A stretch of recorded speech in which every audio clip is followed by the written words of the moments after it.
Welcome to the WM Review's preparation for St. Louis de Montfort's Total Consecration to the Blessed Virgin Mary. We're going to try and provide audio for the daily readings over the next 33 days. If you like the sound of this, go over to wmreview.org and subscribe to emails. And don't forget to like this, leave a comment and subscribe and so on, as this helps more people see these recordings too. This is day 2 and we're in week 0. The focus of which is gaining a greater awareness of the spirit of the world and seeking to empty ourselves of it. As I said in the last one, we can't understand how this spirit of the world is wrong unless we first know what is right. So we're going to start with the truth about creation and created things which this spirit of the world seeks to obscure. St. Ignatius's spiritual exercises starts with what he calls the principle and foundation. We heard the first part of it last time. Man is created to praise, reverence and serve God our Lord, and by this means to save his soul. And the other things on the face of the earth are created for man, and that they may help him in prosecuting the end for which he is created. But here's the second part. From this it follows that man is to use them, created things, as much as they help him on to his end, and ought to rid himself of them so far as they hinder him as to it.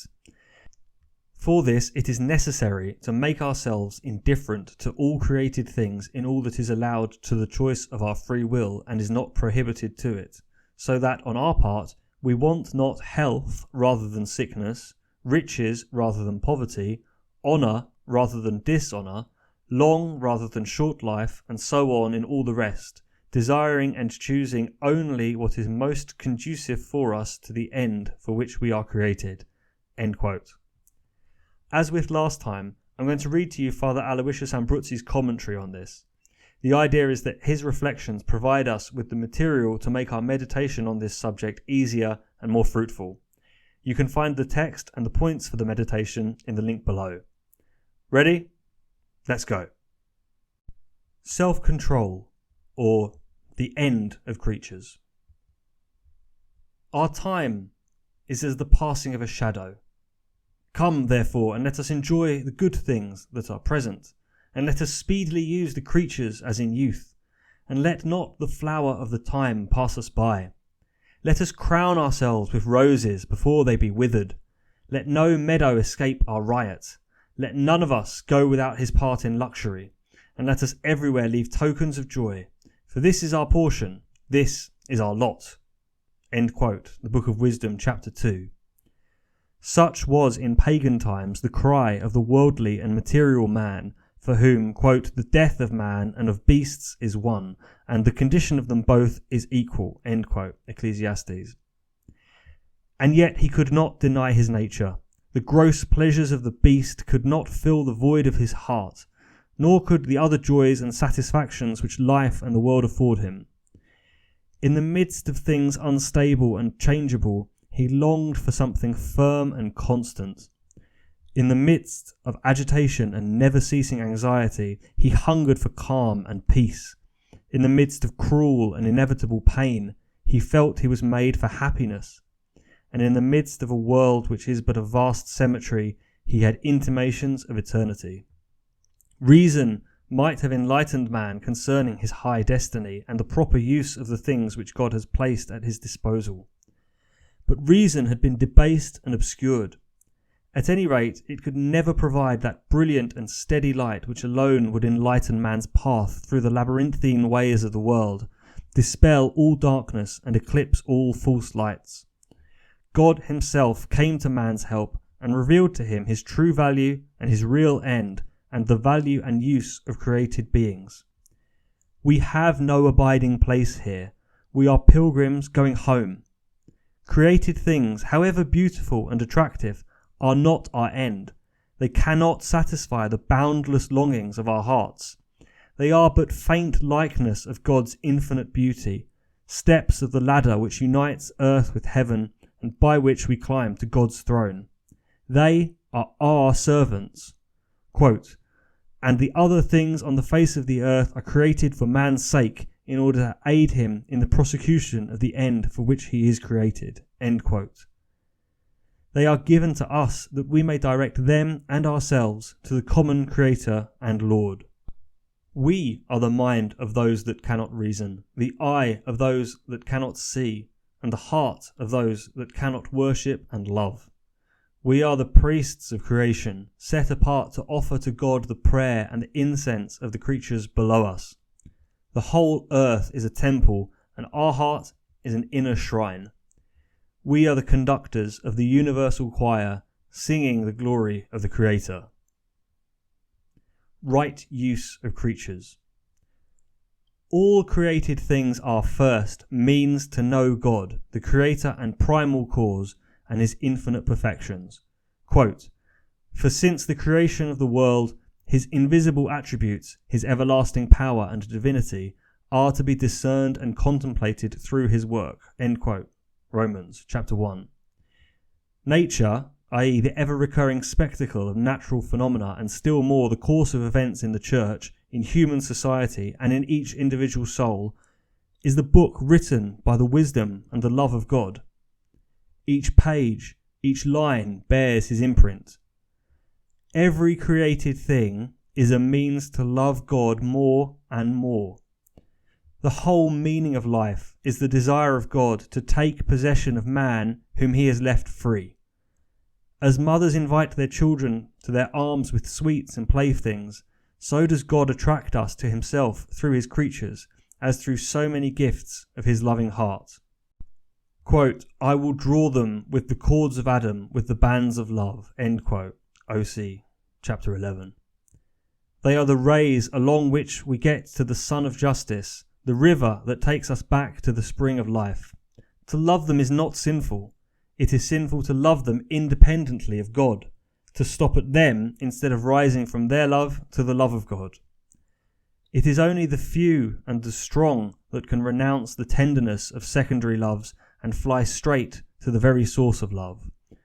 Most of us can only go on foot, pausing to pick the flowers and taste the fruits on the way, taking care that all should lead us to the eternal love. "I see well, my dear daughter," wrote St. Francis of Sales to one of his penitents, "that you will never go to God quite straight. You will only get to Him by passing through creatures. As for the leaves that in the garden bloom, my love for them is great, as is the good dealt by the eternal hand that tends them all." That's Dante from the Paradiso. The good things of this world are given to us also to develop our activities as individuals, as members of a family, and as members of society.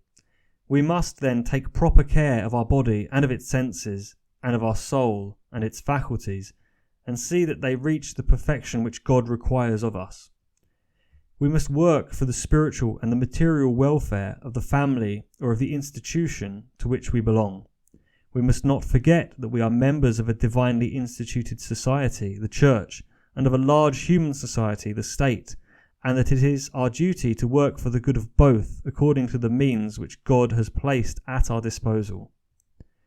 Lastly, some creatures are meant, in God's loving providence, to afford us matter for the exercise of self-denial and the practice of patience. They are the pleasures and the satisfactions that God forbids to all or to some of us, and the sufferings which are inevitable to our state of life, or which God sends us. Wrong use of creatures. To use the good things of this world merely for the pleasure they afford, to embrace them against God's will, and to shrink from what is hard and painful when duty commands otherwise, is disorder and sin. Sin is nothing else but the wrong use of something good in itself. It is to do violence to creation, to make it, in the words of St. Paul, subject to vanity, to force it into the servitude of corruption, and make it groan and travail in pain. It is to make created things the instruments of our corruption and debasement. We belong to our belongings and become like the things which we love. Ignatian indifference. The danger of being carried away by the love of created goods, forgetful of God, and of pursuing illusory and fleeting creatures instead of the eternal is, alas, only too great for such weak and blind creatures as we are. Saint Ignatius therefore wants that we should always be masters of ourselves in all things, never allowing ourselves to be led in our choice by whims and caprices. Duty, i.e. the will of God made known to us in his law through our lawful superiors and through the circumstances of our life, must be our only guide whenever we choose anything or reject it. Quote, "It is therefore necessary that we should make ourselves indifferent to all created things, insofar as it is left to the liberty of our free will to do so, and it is not forbidden." End quote. Saint Ignatius singles out 4 classes of creatures against which we should constantly be on our guard, not to be drawn through motives of either love or fear to act against the voice of duty. Quote, "In such sort that we do not for our part wish for health rather than sickness, for wealth rather than poverty, for honour rather than dishonour, for a long life rather than a short one." End quote. The saint displays here a deep psychological insight.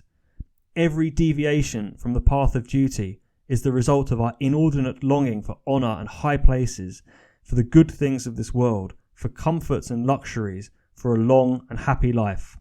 Every neglect of duty is an act of cowardice. We shrink from humiliations. We hate the very idea of financial loss and consequent poverty. We dislike hardship and pain, and we dread death. Hence, the need of arming ourselves against the inordinate inclinations of our nature and the weakness of the flesh. A man that fears not poverty, nor the obloquy and the neglect of men, nor pain, nor even death, is a free man. Indeed, the only free man. All the others are more or less slaves and cowards. God above all. Quote, "Desiring and choosing only those things which most lead us to the end for which we are created." End quote. God's holy will must be the supreme rule that guides us both when we choose and when we reject anything, when we say yes and when we say no. We must constantly choose what, in the circumstances, will help us most to know God, to love him, to develop our activities, and to offer to our Creator a worthy sacrifice. As far as we can, we must avoid whatever hinders our soul from attaining these ends. For this, we have but to throw on every creature the light of God, his holy will. It will light up our path amid the blaze of sophistry and doubt wherein we mortals wander aimlessly. If we place God in the inmost depths of our heart and make him the principle and the aim of our activity, everything will speak to us of him and take us to him. We often distinguish between secular and religious things, forgetting that there is but one secular and godless thing, and that is sin. Sin, mortal sin, is essentially disorder. It is a break in the universal harmony. Man belongs to God, to mankind, to himself. Whenever he places himself in opposition to God, to mankind, or to himself, he is off the right track, a planet out of its orbit. He sins. Man is essentially and wholly for God. God alone perfects him. God alone is the proper object of his aspirations, his last end, and his eternal resting place.